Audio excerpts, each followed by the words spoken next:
रात्रि क्लास चल रहा था 16/5/1967 और पहले पेज की मध्याह्न में बात चल रही थी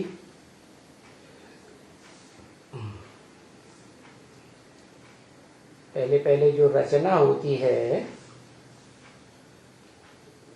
वो ऐसे ही होती है ना।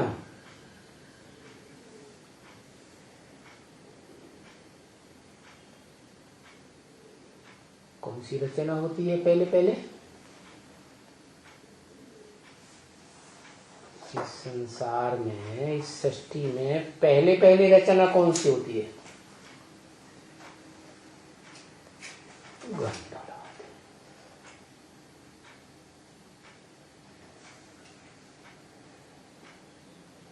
प्रकृति की रचना होती है। मां रचना होती है। अरे शिव बाप आते हैं तो पहले पहले कौन सी रचना होती है?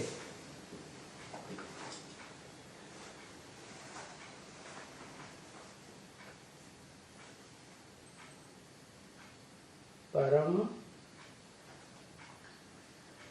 क्या? परम जम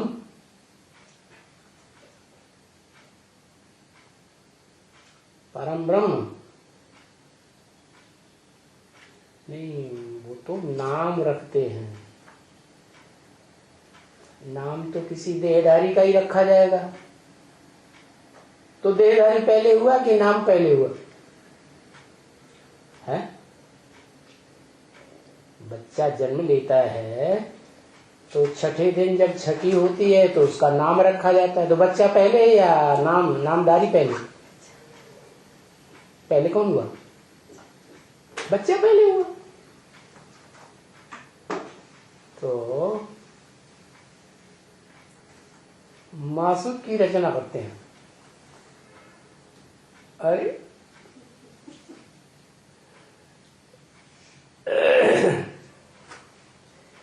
आशिक माशूक तो दोनों एक जैसे होना चाहिए ना, है? तभी तो आशुकी और माशूकी चलेगी। एक चींटी जैसा हो, एक हाथी जैसा हो, ये आशिकी माशूकी कैसे चलेगी? नहीं चलेगी ना। तो वो स्वयं बिंदु है और वो इस सृष्टि पर आता है तो उस बिंदु रूप आत्मा को ढूंढता है।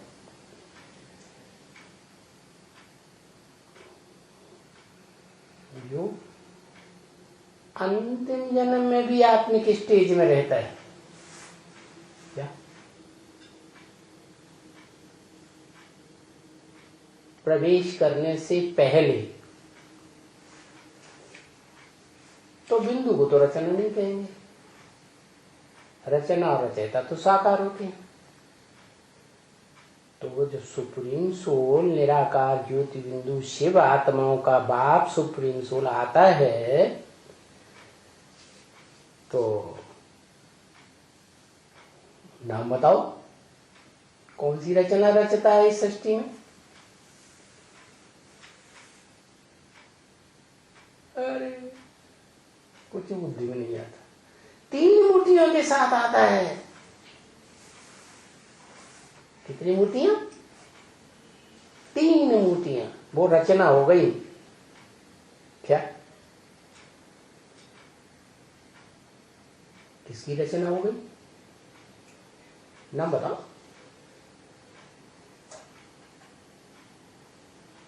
नाम बताओ। शिव की रचना हो गई।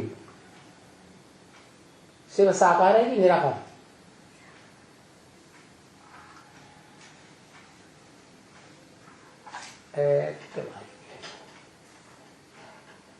शिव साकार है कि निराकार? शिव तो निराकार है। तो निराकार रचना और रचयिता होते हैं तो शिव की रचना कैसे हो गई?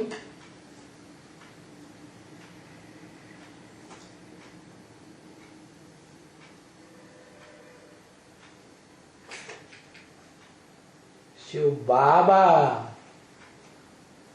मना वो निराकार साकार में प्रवेश करता है, उसी समय क्या हो जाता है? साकार बन जाता है। क्या? जिससे प्यार किया जाता है तो उसके मुआफिक बनना पड़ेगा, नहीं बनना पड़े।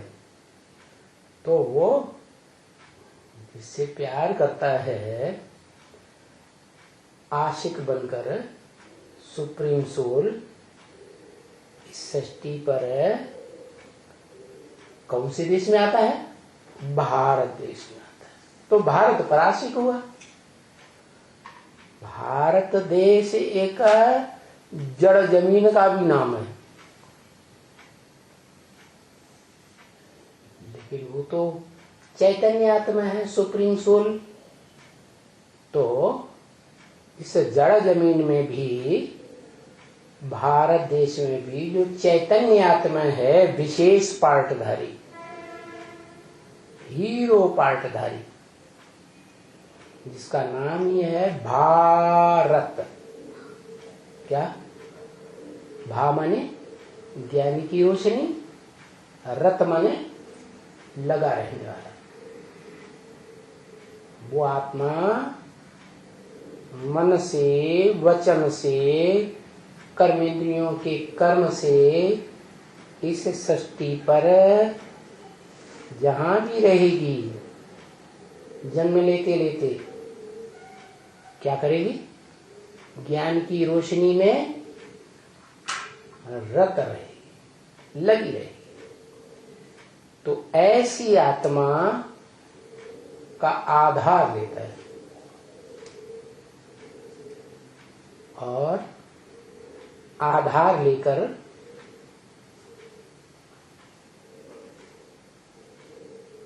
वो आत्मा तीन मूर्तियों में विशेष आत्मा होगी या साधारण आत्मा होगी? है? जरूर विशेष आत्मा होगी तीन मूर्तियों के बीच।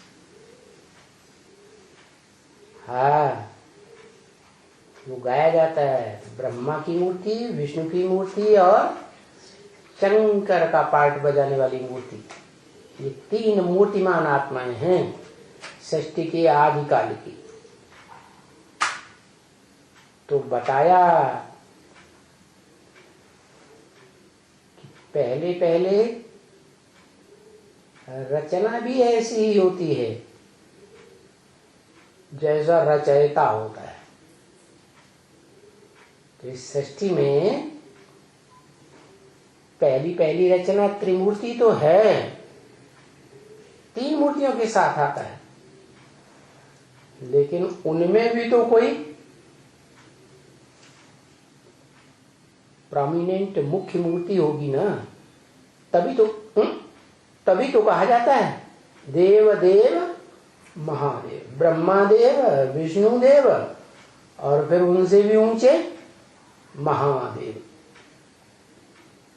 तो जिस महादेव वाली आत्मा में, पार्ट बजाने वाली देव आत्मा, महान आत्मा में वो मुकर्रर रूप से प्रवेश करता है, वो महान आत्मा कैसे कही जाए कि वो पहली रचना है तीन मूर्तियों में भी?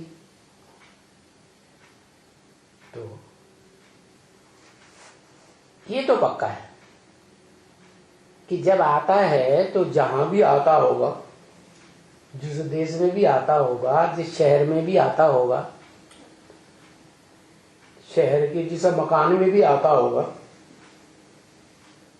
वो तीन मूर्तियां इकट्ठी तो जरूर होंगी। क्या अकेला आता है? क्या आता है तो तीन मूर्तियां भी होती हैं? तीन मूर्तियां भी होती हैं, तीनों मूर्तियां होती हैं, लेकिन वो आता कौन सी मूर्ति में है सबसे पहले? ऐसे तो नहीं तीनों मूर्तियों में इकट्ठा आता होगा, है?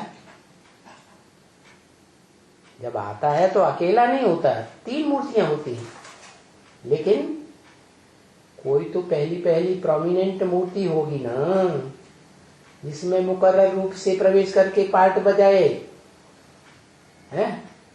तो जिसमें प्रवेश करता है वो है मनुष्य सृष्टि का बीज रूप बाप। क्या? मनुष्य सृष्टि का क्या? पहला ब्राह्मण। किसकी औलाद है? ब्रह्मा, माने बड़ी अम्मा की औलाद। अब अम्मा ज्यादा बुद्धिमती होती है या बाप ज्यादा बुद्धिमान होता है? बाप ज्यादा बुद्धिमान होता है। तो जिस पुरुष तन में प्रवेश किया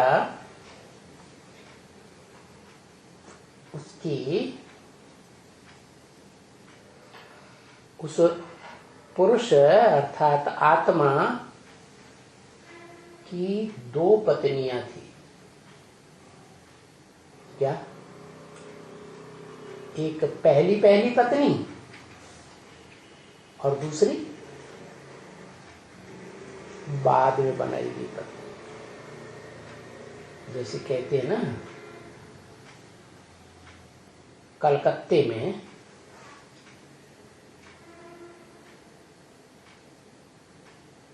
क्या खासियत बताई उस शहर की हिस्ट्री में है? बताइए कि बड़े विकारी होते हैं वैश्य, विशेष कर्म करने वाले, विषय विकार का भोग किए बगैर रह नहीं सकते। तो उनका एक पत्नी से काम नहीं चलता। तो उस प्रसिद्ध वैश्यालय में, जो हिस्ट्री में कलकत्ता प्रसिद्ध रहा, वो 2 प्रकार की होती थी पत्नियां। एक तो ओरिजिनल पहले वाली, और दूसरी नंबर 2 की। अव्वल नंबर और दूसरी नंबर। तो जो बाप की रचना हो गई कि नहीं दोनों? क्या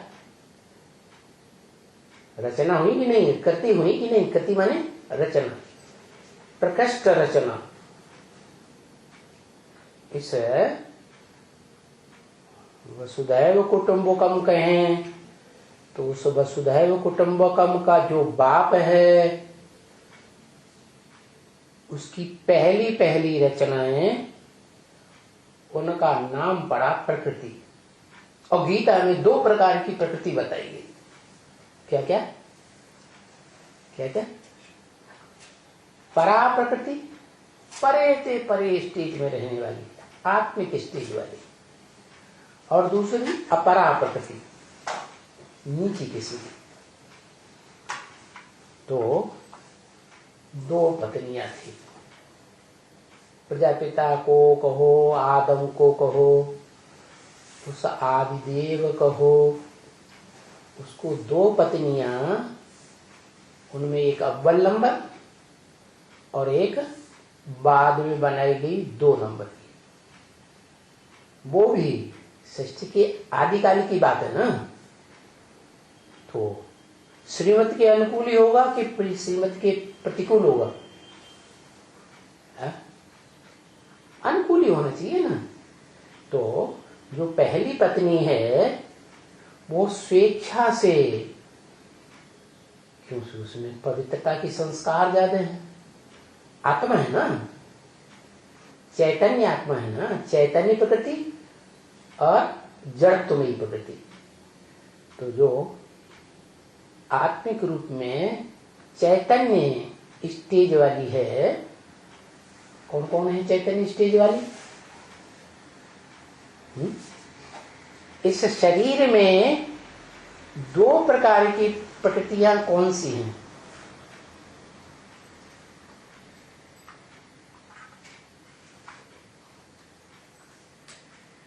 बताओ बताओ। अरे एक और ले आओ ब्लैक बोर्ड, नहीं तो इधर उधर छीनते रहते हैं।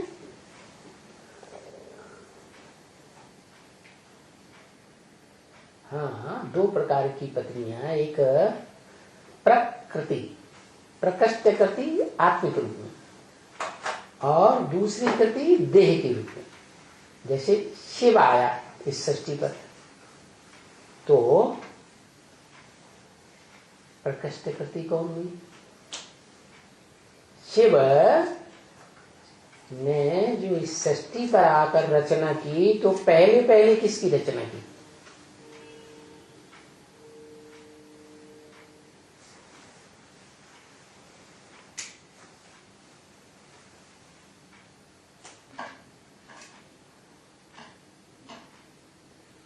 पहली रचना प्रकृति, अव्वल नंबर परा प्रकृति, परे ते परे रहने वाली प्रकृति।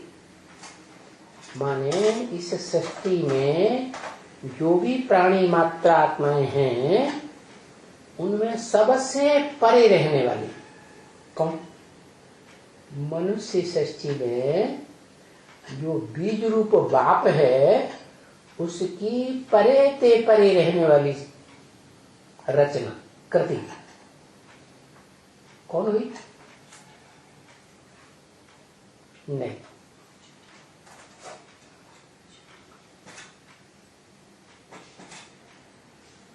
लक्ष्मी।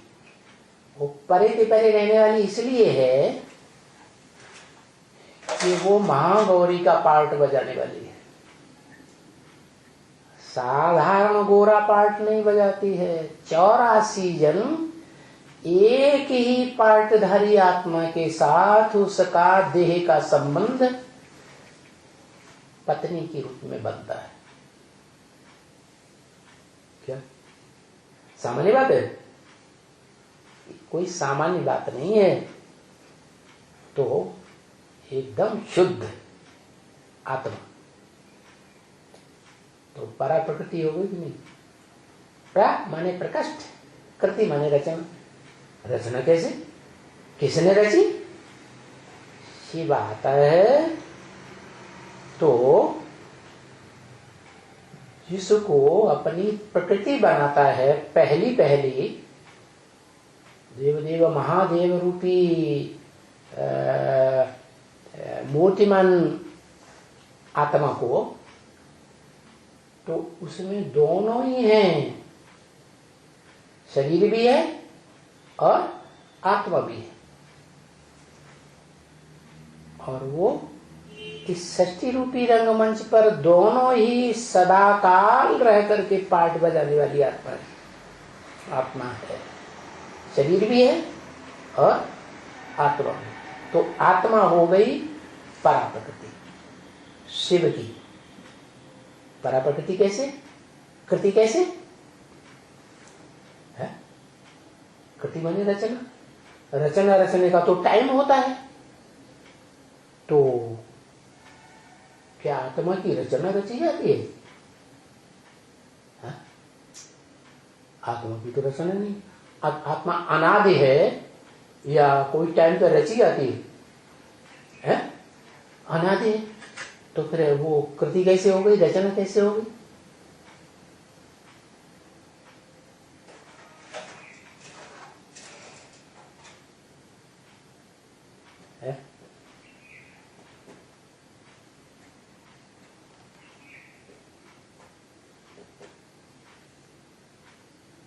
हाँ, पहले तो इस मनुष्य सृष्टि में जब सुप्रीम सोल शिव आता है तो किसी को अपनी आत्मा के स्वरूप का परिचय ही नहीं है। होता है तो जैसे कि है या नहीं है। मनुष्य क्या समझते हैं अपन लोग? देह समझते हैं। देह का पार्ट बजाने वाला व्यक्तित्व बताई देते हैं। राजा हूँ, रंक हूँ, बड़ा नेता हूँ, बड़ा धर्माचारी हूँ, कुछ भी बताई देते हैं, देह का नाम बताते हैं। आत्मा का रूप स्वरूप का किसी को पता ही नहीं। तो वो जब आता है तो जिसे अपनी प्रकृष्ट कृति रचना रूपी पत्नी बनाता है, वो पहली रचना है आत्मा। परिचय देता है ना, तो जन्म हुआ कि नहीं है? तो जो जन्म हुआ आत्मा का, वो प्रजापिता वाली आत्मा अपन को समझती है कि मैं आत्मा हूं। ये प्रकृष्ट रचना हो गई ऊपर वाले की। और वो आत्मा को आधार चाहिए कि नहीं?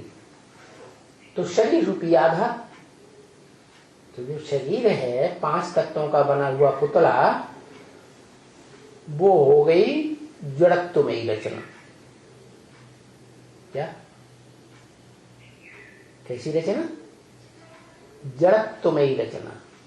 माना जो शरीर है वो 5 जड़ तत्वों से बना हुआ है।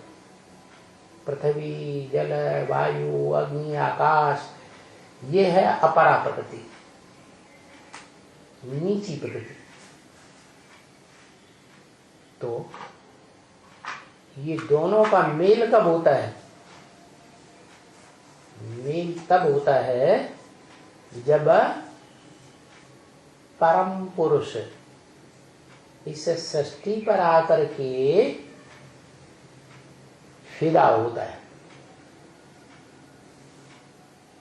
जिस पर फिदा होता है वो है माशूक। सिर्फ आत्मा है कि देह भी है? दोनों है। तो आत्मा भी है और आत्मा का वो जो बाद में तैयार होता है सात्विक चोला, षष्ठी के आदमी, वो सात्विक चोला भी है। 5 जड़ तत्वों का बना हुआ। माने षष्ठी के आदि से ही वो जो शिवलिंग के रूप में पूजा जाता है, उसमें आत्मा भी है, जो षष्ठी पर परम पुरुष कहा जाता है। कैसा पुरुष? परम माने परे के परे इस सृष्टि में रह करके पार्ट बजाने वाली आत्मा, परम पुरुष। और उसका चोला, शरीर रूपी चोला 5 तत्वों का, वो चोला भी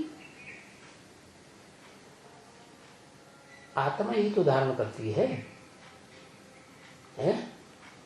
तो जो आत्मा धारण करती है वो 2 प्रकार का चोला है। एक ज्ञानेंद्रियों का, क्या? ये आंख है, कान है, मुख है, स्पर्श इंद्रिय है। तो इन ज्ञान इंद्रियों का चोला, जो ज्ञान को ग्रहण करने वाली देवात्मा। ज्ञान को कौन ग्रहण करती है? देवात्मा या राक्षसी आत्मा? देवात्मा। वही देवात्मा मनन चिंतन मंथन करने वाली द्वापर से मनुष्य आत्माएं बनती है। तो शिव ने आकर के ऐसे व्यक्तित्व को अपनी प्रकृति बनाया जिसमें चैतन्यता भी है, चैतन्य प्रकृति भी है, परा प्रकृति, और जड़त्वमयी प्रकृति भी है, कर्मेंद्रियों वाली। क्या? कर्मेंद्रियों को कहेंगे भ्रष्ट इंद्रियों वाली। जो भ्रष्ट इंद्रियां हैं वो भ्रष्ट इंद्रियां भी काम, क्रोध, लोभ, मोह, अहंकार पैदा करने वाली है। तो इसलिए शास्त्रों में कथा बनाई गई। कश्यप ऋषि और इनकी 2 पत्नियां। काश्य कहते हैं तेज को, योग बल का तेज, पामानी पीने वाला। क्या कौन हुआ काश्य? जो योग बल का इस संसार में सबसे जास्ती तेज पीने वाला है, उसका नाम रख दिया कश्यप ऋषि। और उसकी 2 पत्नियां दिखा दी। प्रकृति, प्रकृष्ट कृति के रूप में 2 पत्नियां, एक अव्वल नंबर, एक 2 नंबर की। अव्वल नंबर की जो प्रकृति हुई वो ही परा प्रकृति, जो गीता में बताई गई। और 2 नंबर की जो प्रकृति हुई वही उपकर्मेंद्रियों का खेल खेलती है ना। 5 विकारों को उत्पन्न करने वाली है। तो वो 2 प्रकृति हो गई एक पुरुष की इस सृष्टि में। जो सृष्टि में प्रैक्टिकल पार्ट बजाने वाली ये 3 आत्माएं हो गई। क्या 3 मूर्तियां हो गई ना, कि एक ही मूर्ति? 3 मूर्तियां। एक मां का नाम जो महानते महान है, उसका नाम रखा महादेव, और 2 का नाम भी रखा। एक का नाम ब्रह्मा, स्थापना करने वाला, ब्राह्मण बनाता है। क्या बनाता है? ब्राह्मण की स्थापना करता है, ब्राह्मणों की। देवता नहीं बनाता। लेकिन जो दूसरी प्रकृति है, क्या चैतन्य ज्ञानेंद्रियों वाली, वो क्या करती है? समझदार इंद्रियां है ना, तो उनका संघात जो परा प्रकृति है वो क्या करती है? ब्राह्मणों को देवता बनाई देती है, निर्विकारी देवता। ब्राह्मण 9 कुरियों के होते हैं, उनमें विकारी भी होते हैं और नंबरवार निर्विकारी भी होते हैं। तो 3 मूर्तियां जो हैं वो पहली रचना हो गई। किसकी रचना हुई? शिव की रचना हुई या किसी और की रचना हुई है? बताओ बताओ बताओ बताओ।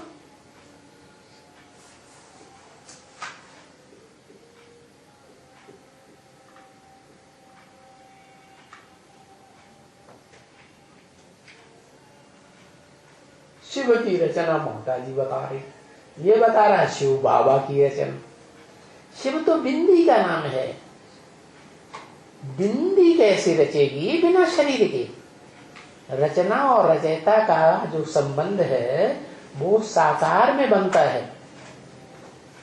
कुम्हार है रचयिता, घड़ा है रचना, दोनों साकार हैं या दोनों निराकार हैं? साकार है ना। तो शिव जब साकार सृष्टि में आके किसी साकार मनुष्य तन में प्रवेश करता है, जिसको आदम कहते हैं, आदिदेव कहते हैं, शंकर, तो क्या कहा जाता है? वो आत्मा और शरीर दोनों का मेल है। भले जिसे आदम कहते हैं वो आखिरी जन्म में पत्थर बुद्धि बन जाता है। क्या पत्थर बुद्धि राक्षसों के संग के रंग में आते आते, तो भी उसमें आत्मा तो है ना। क्या तो पहला ब्राह्मण कौन? शिव आते हैं तो दादा लेखराज को साक्षात्कार होते हैं। वो तो भक्ति मार्ग की बात हो गई। भक्त प्रवर हो गया, भक्तों में श्रेष्ठ, प्रकृष्ट श्रेष्ठ प्रवर भक्त हो गया दादा लेखराज। तो वो दादा लेख रहा है, कुछ साक्षात्कार होते हैं और वो साक्षात्कारों का क्लैरिफिकेशन उन्हें चारों तरफ घूमते रहते हैं, कहीं से नहीं मिलता, वाराणसी के विद्वान पंडित आचार्यों से भी नहीं मिलता। तो अचानक उनकी बुद्धि में आता है कि हमारे कलकत्ते की दुकान में एक मैनेजर है, वो बड़ा बुद्धिमान है, शास्त्रों का भी जानकार है। तो बस अपनी दुकान पे पहुंच जाते। तो जो दुकान है वो दुकान नीचे और उनका रहने का घर ऊपर। क्या कहा है? घर ऊपर था। तो वो जो ब्रह्मा बाबा का भागीदार था, गरीब, ब्रह्मा बाबा की बड़ी बहन का पति, माने ब्रह्मा बाबा का बहनोई, उसको उन्होंने 10 साल पहले अपनी दुकान पर मैनेजर रख लिया था। ये बात मुरली में आई है, 10 साल से रहने वाला, माने कोई पुरुष था जो ब्रह्मा बाबा की दुकान में भी और बड़ी बहन के साथ घर में रहता था, ऊपर दुकान चलाता था। बाबा को तो बैराग आया तो सिंध हैदराबाद दुकान छोड़ के चले गए, भागीदार को छोड़ दी। हमारा पैसा रहा, तुम्हारी मेहनत रही। क्योंकि बाबा जानते थे ये रत्नों का बड़ा भारी जानकार है, मेरे से भी ज्यादा होशियार है और सच्चा भी है। तो उसको सौंप दी दुकान। 10 साल पहले से वो बाबा के साथ रह रहा था। 36-37 में जरूर बाबा छोड़ करके सिंध हैदराबाद चले गए, सत्संग करने लगे। तो जब साक्षात्कार हुआ तो फिर कलकत्ता आए। अपनी बहन से ज्यादा कनेक्शन था ब्रह्मा बाबा का, बड़ी बहन से। क्या कहते हैं ना, बड़ा भाई बाप समान होता है कि नहीं? ऐसे ही बड़ी बहन भी बाप समान है, अम्मा समान होती है। तो बड़ी बहन को उन्होंने माँ के रूप में देखा और बहुत रिगार्ड करते थे और बहुत नजदीक भी थे। तो अपने साक्षात्कारों की बात वो बुद्धिमान भागीदार को तो नहीं बता सके सीधा, उन्होंने अपनी बड़ी बहन को बताया। और बड़ी बहन, बड़ी बहन जो है वो तो भागीदार की पत्नी थी। क्या पत्नी भी कैसी? वैष्णवी रूपा पत्नी या साधारण पत्नी है? सृष्टि के आदि में भी विष्णु था। नई सृष्टि जब तैयार हुई तो आदि में सो अंत में भी वो दोनों ही, जो नरसा नारायण बना, नारी से लक्ष्मी बनी सृष्टि के आदि काल में। कलयुग के अंत में महाविनाश काल के बाद जो आदि नारायण और आदि नारायणी बनी थी, तो दोनों के संस्कार मिलके एक थे कि नहीं थे? हैं? तो जो लक्ष्मी है पूरी अनुगामिनी होती है किसकी? नारायण। किसी बात में विरोध करने का कोई सवाल ही पैदा नहीं होता। तो अंतिम जन्म में भी वो विष्णु रूप ही थे। क्या आदि में सो अंत में। तो उनकी हिम्मत नहीं हुई कि वो प्रजापिता से ये भक्ति मार्ग की अंधश्रद्धा की बात बताएं। क्या बात? कि साक्षात्कार हुआ या सपना हुआ और इसका क्या अर्थ है? तो जो ब्रह्मा बाबा की बड़ी बहन थी, उसने अपनी बात अपनी घर में रहने वाली जो भागीदार की दूसरी पत्नी थी ना, उसको बताया। दूसरी पत्नी को घर में क्यों रख लिया? कलकत्ते में तो जो खास वैश्या होती है उसको अलग घर बना के देते हैं। कोई भी पत्नी साउथ को अपने साथ थोड़ा ही रखती है। लेकिन नहीं, मुरली में क्या बोला? मुरली में बाबा ने कुछ बोला? अरे ऐसे कैसे जवाब देंगे? कोई डायरेक्शन दिया बाबा ने? क्या डायरेक्शन दिया? माताओं को डायरेक्शन दिया है खास।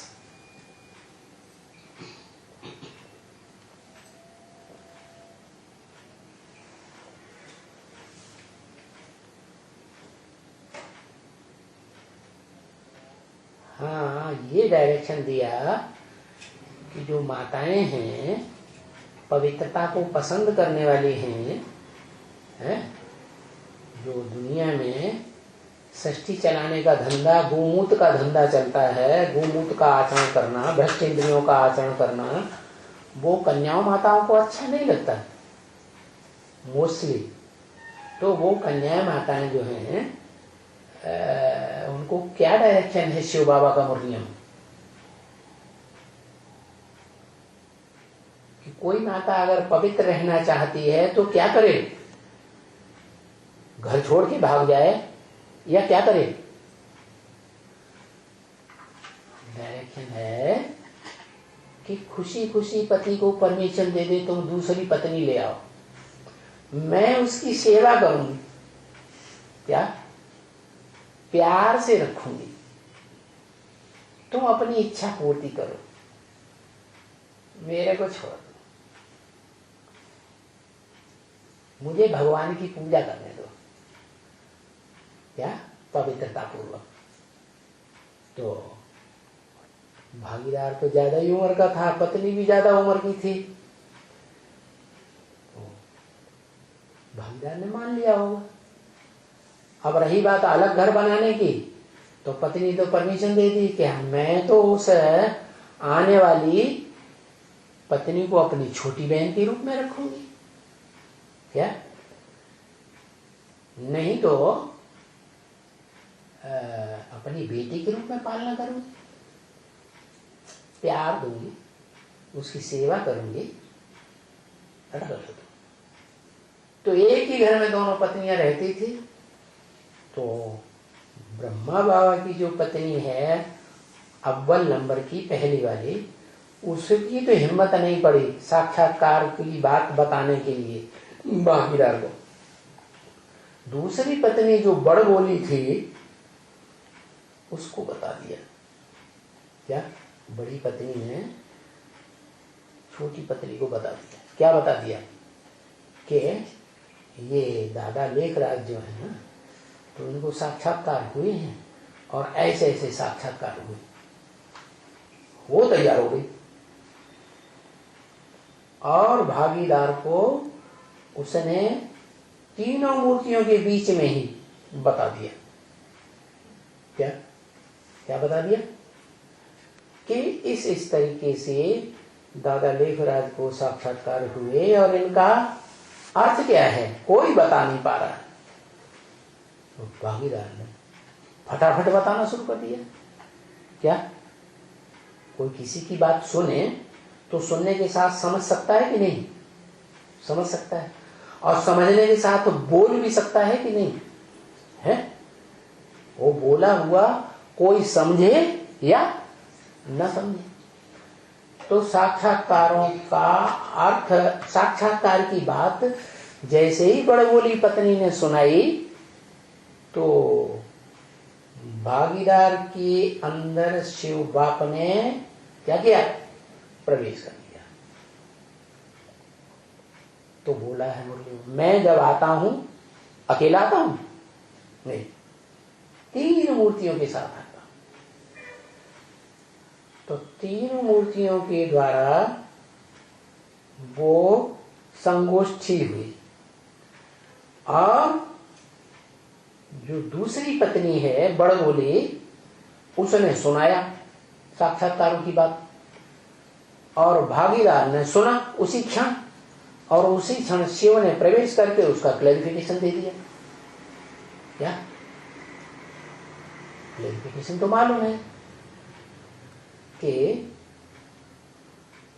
कृष्ण बच्चे का साक्षात्कार हुआ, माना तुमको नई सृष्टि में दादा लेखराज को कृष्ण बनना है। विष्णु का साक्षात्कार हुआ, माना विष्णु की भुजा में विष्णु रूप भी बनना है। और विनाश का साक्षात्कार हुआ, माना अब इस पुरानी दुनिया का विनाश होने वाला है, नई दुनिया स्वर्ग आने वाली है। तो उन तीनों मूर्तियों में किसी को प्रैक्टिकल साक्षात्कार तो हुआ नहीं था। बाकी एक मूर्ति ने सुन लिया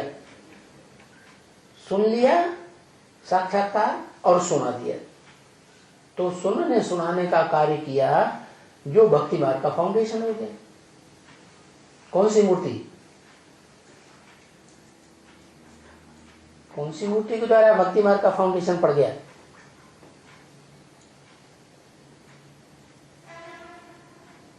ब्रह्मा के द्वारा पड़ गया।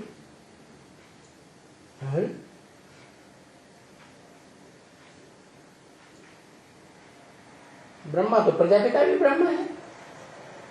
कौन सी प्रकृति? प्रकृति तो दो बता दी।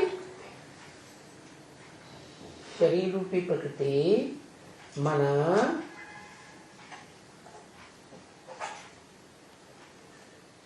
अपरा प्रकृति, जो दूसरी माता थी ना, उसकी बात उसने सुना भी और सुनाया भी, लेकिन समझा नहीं। क्या समझना तो ज्ञान की बात है, समझ लेना तो ये आत्मा की बुद्धि की बात है। बुद्धि माने समझ, वो तो ज्ञान इंद्रियों वाली प्रकृति है ही नहीं, समझेगी कैसे? तो जो अव्वल नंबर की माता बैठी हुई थी ना, जो ज्ञानेन्द्रियों रूपी प्रकृति की संघात है, उसने समझ लिया अंदर अंदर, लेकिन बोला कुछ नहीं उस समय। क्या? तीनों मूर्तियों के बीच में कुछ नहीं बोला। फिर बहुत समय के बाद जब ब्रह्मा बाबा ने पूछा होगा, तो उस माता ने बता दिया। कौन सी माता ने बता दिया? असलियत कौन सी माता ने बताई होगी? है पहली, जो भागीदार की पहली पत्नी थी, उसने ब्रह्मा बाबा को बताया। और जिस समय बताया उस समय ओम राधे परा, हाँ परा प्रकृति, ओम राधे भी मौजूद थी। दोनों के बीच में साथ साथ ही बताया। तो यहां फाउंडेशन पड़ गया। क्या क्या शूटिंग हो गई कि जो माता ने समझाया ब्रह्मा बाबा को कि तुम कृष्ण की आत्मा बनने वाले हो, नई दुनिया सतयुग में, और विनाश होने वाला है। ये बात जो है साक्षात्कार का क्लैरिफिकेशन ब्रह्मा बाबा की बुद्धि में छप गया। और जिसने बुद्धि में छाप दिया, बुद्धि रूपी पेट में ये बात डाल दी, वो हो गई माता। हुई कि नहीं? और उस माता की बुद्धि रूपी पेट में जिसने बीज डाला ज्ञान का, वो हो गया पिता। इसलिए गीता में आया अहम बीज प्रदत्त पिता। क्या? मैं बीज डालने वाला, ज्ञान का बीज डालने वाला पिता हूं। माने प्रजापिता भागीदार ने बीज नहीं डाला ज्ञान का। किसने डाला है? शिव ने प्रवेश करके वो बीज डाला। तो इस तरह ये तीन मूर्तियां रचना हैं। क्या है? पहले ब्राह्मण की रचना। कौन है पहला ब्राह्मण? अरे पहला ब्राह्मण कौन हुआ?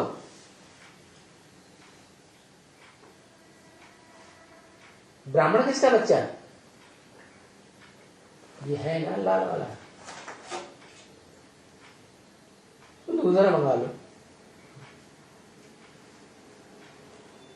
है? ये नाम तो बाद में दिया जाता है। पहले प्रजापिता ब्रह्मा, क्या जो बीज डालने वाला हुआ वो प्रैक्टिकल में वो भागीदार सेवक राम हुआ है। तो ये जो 3 मूर्तियां हुई, ये रचना हो गई, और शिव महादेव की मूर्ति में प्रवेश करके रचयिता हो गया इस सृष्टि का, साकार में बीज रूप बाप आदम, अंग्रेज लोग कहते हैं एडम। तो ये बात क्लियर हो गई। क्या? प्रजापिता रचयिता है, और उसके अंदर शिव ने प्रवेश करके रचना रची। तो जो रचना रची वो देवता हुए, पहली सृष्टि के देवता, ब्रह्मा, विष्णु और शंकर।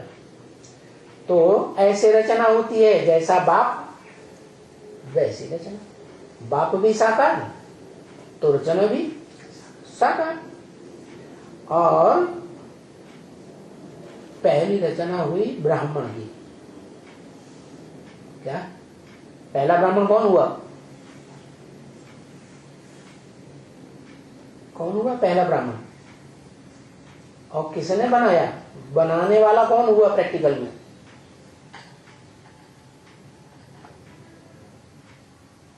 अरे वो भागीदार, वो हुआ शिव।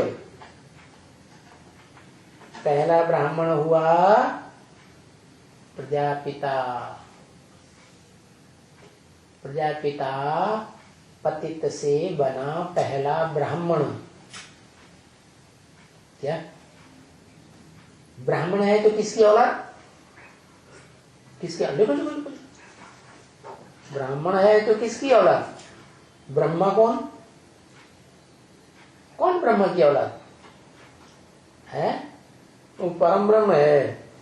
जो प्रकृति है वो है परम ब्रह्म, वो भी नंबर 2 की प्रकृति।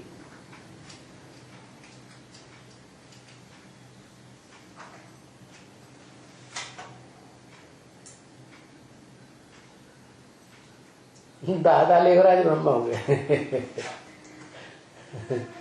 वहीं के वहीं डरे।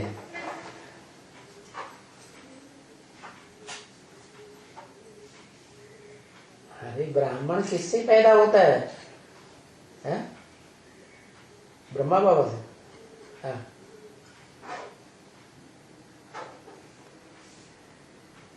ब्रह्मा? अरे ब्रह्मा तो 4-5 है, कौन से ब्रह्मा से?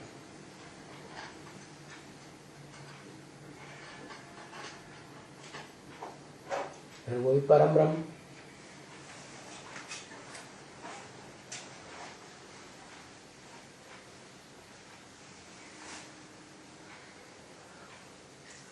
उस जड़त्वमयी ब्रह्मा से पैदा हुआ पहला ब्राह्मण, जिसने सिर्फ सुनाया और सुना। फिर परम ब्रह्म। 2 नाम दीजिए। परम ब्रह्म क्यों लिखा? फिर हो इन्होंने लिखा तो बिगाड़ो पहले उसे। हाँ, कौन सी ब्रह्मा की औलाद है पहला ब्राह्मण? है जिस ब्रह्मा की औलाद है वो है सुनने और सुनाने वाला, जड़त्व बुद्धि वाला ब्रह्मा। नहीं समझ में आया? कौन? हाँ, जिसका नाम पड़ता है जगदम्बा। क्या क्या नाम पड़ा? जगदम्बा। जगदम्बा बेटी है या पत्नी है? नई सृष्टि रूपी जो परिवार है उसकी जगदम्बा पत्नी है या बेटी है?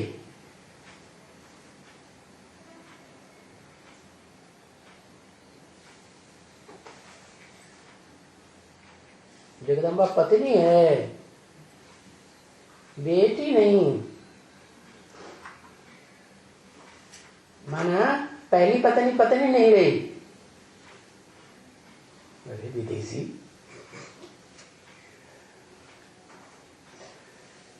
है पहली पत्नी पत्नी नहीं रही तो दूसरी पत्नी क्या हुई है?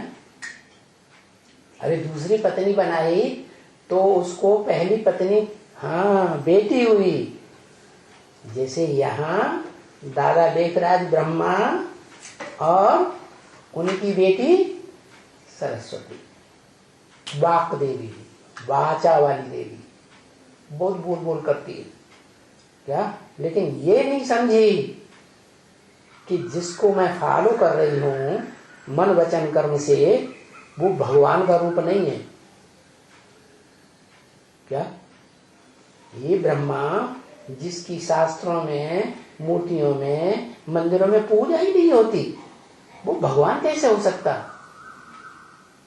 उस बेटी की बुद्धि में ये नहीं आया, मैंने भाषा चला दी अच्छी अच्छी। जगदम्बा सरस्वती ओम राधे की कभी वाणी सुनी? सुनना, दम से वाणी चलाती है, दबा दब। ब्रह्मा बाबा इतना कंसंट्रेटेड होकर भी नहीं बोल पाते। वो एक पॉइंट को लेकर के धड़ाधड़ एक ही पॉइंट का विस्तार करती चली जाती, इतनी बोलने में होशियार। लेकिन वो तो 2 नंबर की सृष्टि है।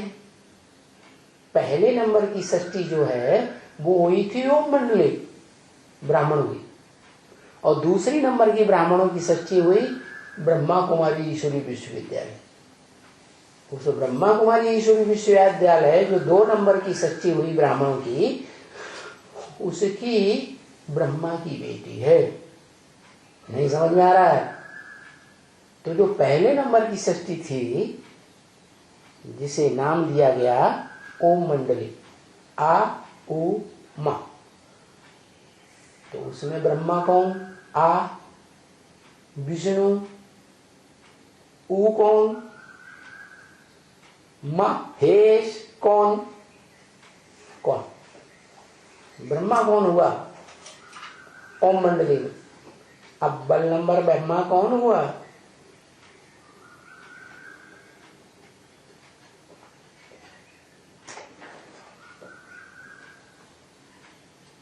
तीन 4 नाम लिखता जा रहा है।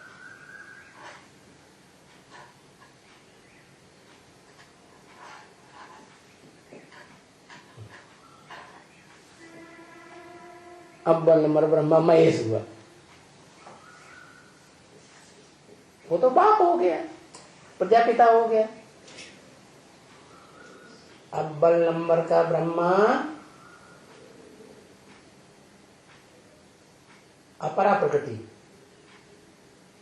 विष्णु परा प्रकृति, दूसरे नंबर का ब्रह्मा। हम विष्णु में इसकी बात नहीं कर रहे, हम ब्रह्मा की बात कर रहे। जिस ब्रह्मा से पहले नंबर के ब्राह्मण ने जन्म लिया, वो ब्रह्मा कौन?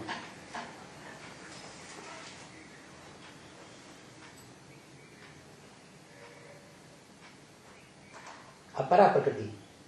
हाँ,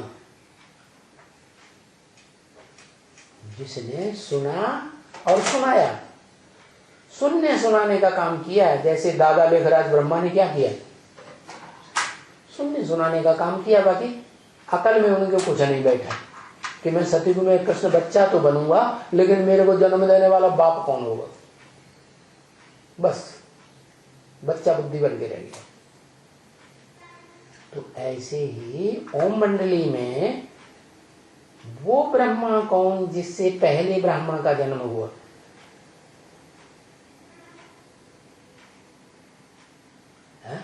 ब्राह्मण साकार या निराकार?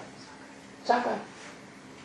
तो जो साकारी प्रकृति है, पृथ्वी जलवायु अग्नि आकाश वाली है, जड़त्व में, तो वो हुई जगदम्बा। क्या वो बेटी है कि ब्रह्मा है? तो ब्रह्मा क्यों, वो ब्रह्मा कैसे हो गई?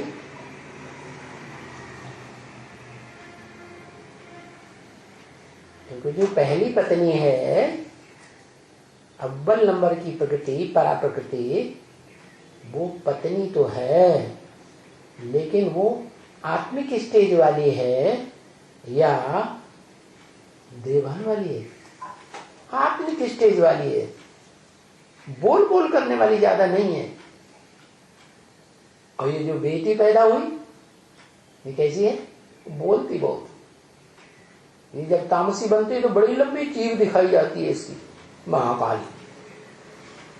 तो ये बोल बोल करने वाली जो है ना, उसने बोल दिया, और जो कुछ है बोलने के बाद सुना, सो ही सुना दिया। ओ, ब्रह्मा बाबा को बुद्धि में नहीं बैठा। तो पहला ब्राह्मण कौन हुआ? ब्रह्मा की औलाद कौन हुआ?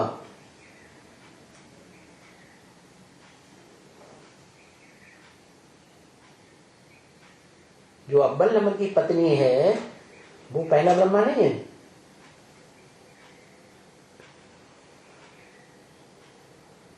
हाँ? नहीं, अव्वल नंबर की पत्नी पहला ब्रह्मा नहीं है। अरे हाँ ना कर दो, ऐसे ही लिखने की क्या है?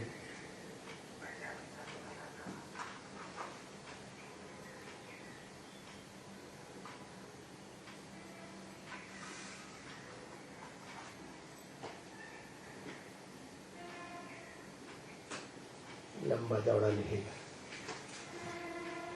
पहला ब्रह्मा प्रजापिता ब्रह्मा है, वो तो पिता है। पहला ब्रह्मा प्रजापिता है। अरे पिता पिता बोलते जा रहे तो अम्मा कहां से हो गई?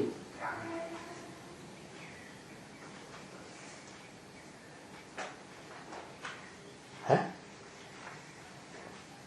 विष्णु है पहला ब्रह्मा। अरे विष्णु तो अंतिम स्टेज है, संपन्न। जब पुरुषार्थ पूरा होगा ब्रह्मा का, तब बनता है विष्णु। न प्रजापिता है पहला ब्रह्मा, वो पिता है, वो ब्रह्मा कहां से हो गया? बाकी उसकी जो पत्नी है, अव्वल नंबर पत्नी, वो आत्मिक स्टेज वाली है। क्या? ब्रह्मा तो विकारी दिखाया जाता है, दाढ़ी मूंछ वाला। क्या? तो प्रैक्टिकल में अम्मा का पार्ट बजाने वाली बेटी हुई। जैसे दादा लिख रहा है, ब्रह्मा तो है, लेकिन प्रैक्टिकल में परिवार को पालने वाली अम्मा हुई। प्रैक्टिकल में परिवार की पालना पुरुष तन कर सकता है? नहीं कर सकता ना। इसलिए कोई कन्या को बेटी बनाया, क्या, ओम राधे को, और उसको कार्यभार सौंप दिया, तुम परिवार को पालो। ब्राह्मण परिवार को पाला कि नहीं ओम राधे ने? जब तक ओम राधे ने पाला तब तक बढ़िया परिवार चलता रहा। तो जैसे ही ओम राधे ने बंबई में कैंसर से शरीर छोड़ा, उसके बाद जो माता बन के बैठ गई, वो कौन बैठ गई? माया बेटी। ओम राधे को माया बेटी नहीं कहेंगे, उसने तो प्रैक्टिकल में काम करके दिखाया। तो ऐसे ही ओम मंडली में जो पहली ब्राह्मणों की संगठन की दुनिया की रचना हुई, उसमें एक परा प्रकृति थी जो परे ते परे स्टेज में रहने वाली, आत्मिक स्टेज में रहने वाली थी, विष्णु रूप। विष्णु देवान होता है? नहीं होता। विष्णु का मतलब ही है नो विषय काल, विषय विकार का नाम निशान नहीं। तो वो तो विष्णु रूप वैष्णवी देवी है, वो ब्रह्मा कैसे हो सकती? ब्रह्मा तो वो होता है जिसकी शास्त्रों में कोई पूजा नहीं दिखाई गई, कोई मूर्तियां नहीं बनाई जाती, कोई यादगार मंदिर नहीं बनाए जाते। तो क्या हुआ? बोल बोल बोलने वाली माता यज्ञ के आदि में थी, 2 नंबर की माता। तो वो 2 नंबर की माता जो है, जैसे आज के क्या कंट्रोल करने वाले हैं वसुधा को, वसुधा माने पृथ्वी को कंट्रोल करने वाले नेताएं हैं, उनमें क्या शिफ्ट होती है, क्या होशियारी होती है ज्यादा? हाँ, बोल बोल बहुत कर लेते, बड़े बढ़िया लंबे चौड़े भाषणबाजी करेंगे।